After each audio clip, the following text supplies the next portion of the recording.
Bimbi Aquino Yap, abay eto na no dahil isa sa mga pinag-uusapan ngayon no ng lahat ng mga netizen at ng ilang mga maybe fans ang patungkol nga daw di umano dun po sa isa sa mga balita na ito raw si Bimbi Aquino ay aalis ng bansa para daw mag-aral no. Ito po yung ating pong lilinawin. So bago yan, of course, if you haven't subscribed yet to my YouTube channel, please don't forget to like, share and subscribe at i-hit mo na rin ang notification bell for more showbiz updates.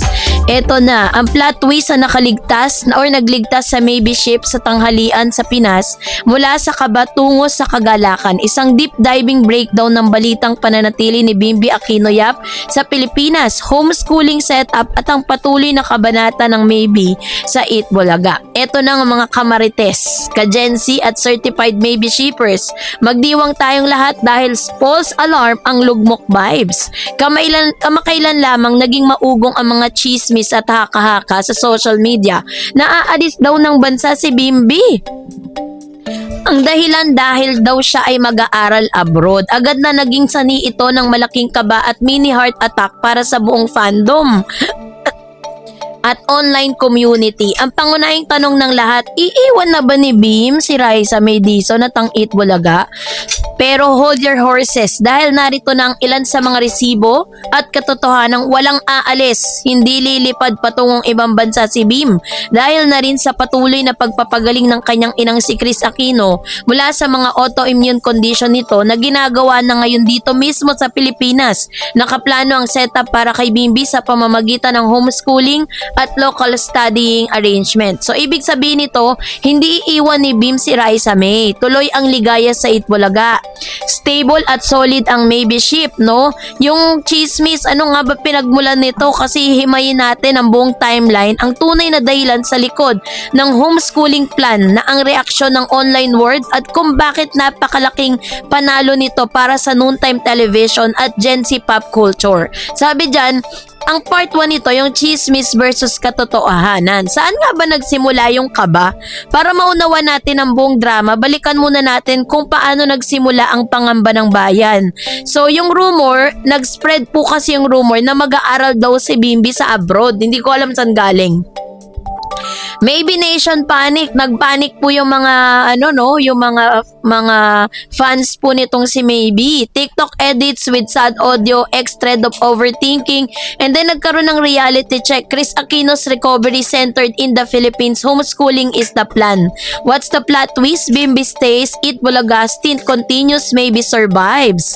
Ang usap-usapan sa back school ni Bim, nagsimula ang lahat ng mabanggit sa ilang showbiz vlogs at online comments na kailangan ng ipagpatuloy ni Bim ang kanyang formal higher education modules dahil sa background ng pamilya Aquino at sa dating pananatili nila sa Estados Unidos para sa gamutan ng kanyang ina.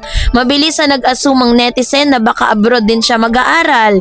So, nagpanik ang maybe fandom, no? Agad na nagtrend ang mga emotional clips, ang mga fans na araw-araw na umaasa sa palitan ng hirit at kilig ni Bimbi at Raisa May Dizon ay biglang pumasok sa kanilang sad girl at sad boy era. Sabi pa ng mga fans, mamimiss natin ang Maybe. Sino nga ba ang mag-aalaga kay Aling Maliit? Bakit ngayon pa kung kailan regular host na si Bim sa Eat Bulaga? Ang reality check at plot twist, pero tulad ng anumang magandang teleserye, may malaking plot twist o walang official na pahayag o confirmation mula sa kampo ng mga Aquino na aalis si Bimbi. Sa katunayan, ang mismong sitwasyon ng kalusugan ng Queen of All Media na si Kris Aquino na kasalukuyan nagpapagaling at nagpapatuloy ng kanyang gamutan dito sa Pilipinas. Kasama ang kanyang medical team, ang pinakamalaking dahilan kung bakit nananatili si Bimbi sa tabi ng kanyang ina, no? Si Kris Aquino po kasi, para lang po sa inyong pong kaalaman, ay meron pa rin po siyang autoimmune disease, 'di ba? Hindi naman siya nawawala, pero napipigilan. At the same time, gumaganda na po yung kanyang sitwasyon. Kung dati parang butot balat na na si Chris. Ngayon, talagang naka-recover siya ng bongga. Kaya naman, si Chris Aquino's recovery and the homeschooling advantages. Sulat at tatak Aquino pagiging sobrang malapit ng pamilya. Hindi kailanman iiwan ni Bimbi ang kanyang ina sa gitna ng mahalagang yugto ng gamutan nito. Kaya naman, ang setup is homeschooling and stay setup. Mother's care focus sa pagpapagaling ni Chris sa Pilipinas, and then magkakaroon siya ng tinatawag na flexible education, which is the homeschooling and online distance learning setup and career continuity. Kakayahang mag-host sa Itbulaga parallel to studies. So, zero relocation, walang requirements na tumira sa ibang bansa. Bakit nga ba wais ang homeschooling setup and flexibility sa SCED? Sa pamamagitan kasi ng homeschooling o modular online learning, hawak ni Bimbi ang kanyang oras. Pwede siyang mag-aral sa umaga o gabi at maglaan ng oras sa kanyang hosting duty sa tanghali. Prioritizing family health, ang pagiging malapit sa ina habang nagpapagaling ito sa Pilipinas ay ang number 1 priority ni Bimbi. Ang pagpapananatili sa bansa ay nagbibigay ng peace of mind para sa buong pamilya. Best of both worlds. Napanatili niya ang kanyang education nang hindi sinasakripisyo ang kanyang umuusbong na showbiz career sa TV5 at sa 8 Bulaga. Ang paghinga ng malalim ng Maybe Nation, kung mayroong pinakamasaya sa balitang ito, yan ay walang iba kundi ang Maybe Nation, ang dynamic fanbase sina Bimbi Yap at Raisa May Dizon, or serving organic chemistry without the long distance drama. Sabi nga ng isang viral TikTok comment sa balitang hindi aalis si Bim, bakit sobrang importante ng pananatili ni Bimbi sa tabi ni Raisa? Yung element kung umalis si Bimbi, alternate reality, dahil nanatili si Bim current reality, on-screen chemistry LDR, Zoom setups na nakakabitin, actual physical interaction, live, tuksuan at harutan sa 8 Bulaga segments. Mawawala ng iconic duo sa studio games, tuloy-tuloy ang pagbuo ng mga bagong segments at promos Gen Z appeal. Mawawala ang tambalang nagpapatrend sa TikTok daily supply ng viral clips and POV edits at memes vibe at energy na malungkot at bitin full of life. Tuloy ang ligaya vibes.